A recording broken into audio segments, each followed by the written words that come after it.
conversation with some of the gubernatorial candidates in the recall election. Republican Larry Elder joining us now to talk about the campaign. And Larry, first, why do you want to go from radio talk show host to the next governor of California? Are you suggesting that I've taken leave of my senses? I believe I can help fix California. We got problems here. People are leaving the state for the first time in our state's 170-year history. I've been talking and writing about the issues of crime, about homelessness, about the rise in the cost of living, about how businesses and people are leaving California for a long period of time. I think I can bring something to the table, and I knew I would have high name recognition. I felt that I had developed a relationship between myself and a lot of Californians, and I figured that I would be able to do well in this race. And frankly, I'm not doing it for money. In fact, I'm losing money. I'm certainly not doing it for fame.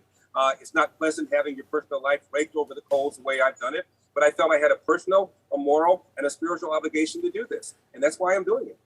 What's your stance on taxes? Tax cuts? Do you support any tax increases? Oh, no.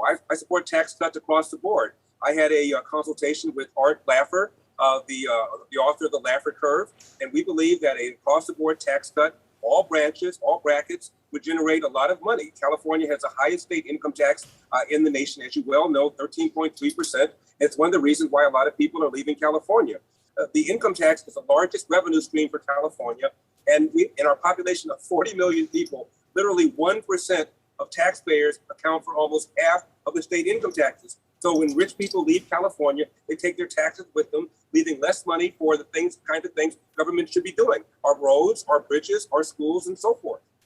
I just want to point out for our viewers that you're actually on your campaign bus. That's why we see a little movement as you're on the road. Let's talk about COVID. Why are you so against vaccine and mask mandates? Well, I'm against mandates. I'm not against vaccines. I've been vaccinated. I've encouraged people to be vaccinated. I believe vaccines work, but I also believe in freedom. And a lot of people followed the advice of Kamala Harris and Joe Biden when they said if Donald Trump told them to take the vaccine, they wouldn't take it. A lot of people have already contracted the coronavirus, have developed immunities that some doctors tell me are stronger than a vaccine. A lot of people feel it was rushed too quickly. The average vaccine takes about 5 years. This was done under Operation Warp Speed in less than a year. A lot of people don't trust it. And finally, there's this. I was at a campaign stop in a coffee shop, and I noticed that half the people in the waitstaff alley were wearing face masks. Half were not. The young lady who was waiting on me was not. I asked her what the policy was in the store, and she said, well, my boss allows us to wear a face mask if we want to, and if we don't want to, we don't have to. I said, have you been vaccinated? And she said, no. And I said, may I ask why? And she smiled, and she said, well, you may ask, but I don't need to give you a reason why I choose not to be vaccinated. Now, I think that we ought to respect the freedom of people here in America and in California and leave this decision up to adults and to parents as to where. Let's pick up with homelessness. How would you handle the issue of homelessness in California? Well, I certainly would not have the homeless, what I call the homeless industrial complex, where people are being paid far more money to build a home than would be the case if the private sector built it.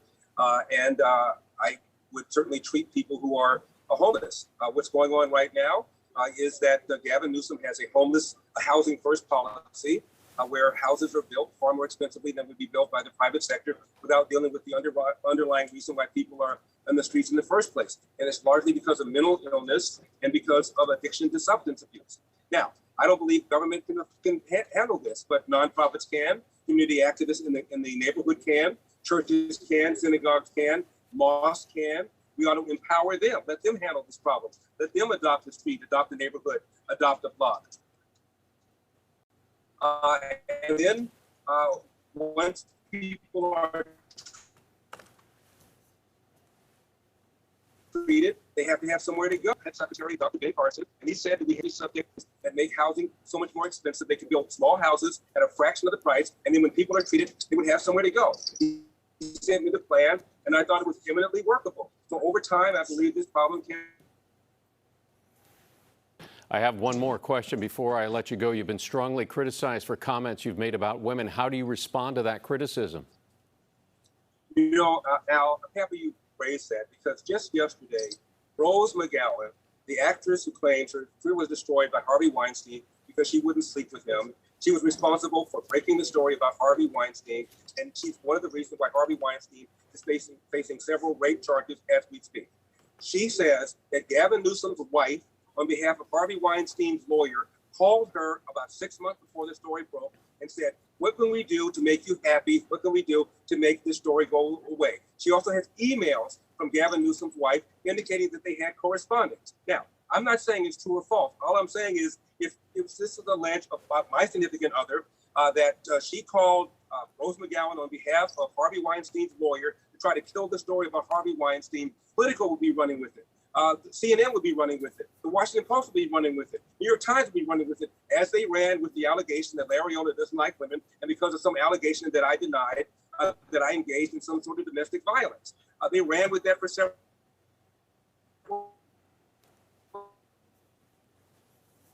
days. But this story has only been, the other mainstream outlets don't seem to give a damn. It is a double standard. If it had been alleged against me, that's all I'd be talking about between now and Election Day, Al.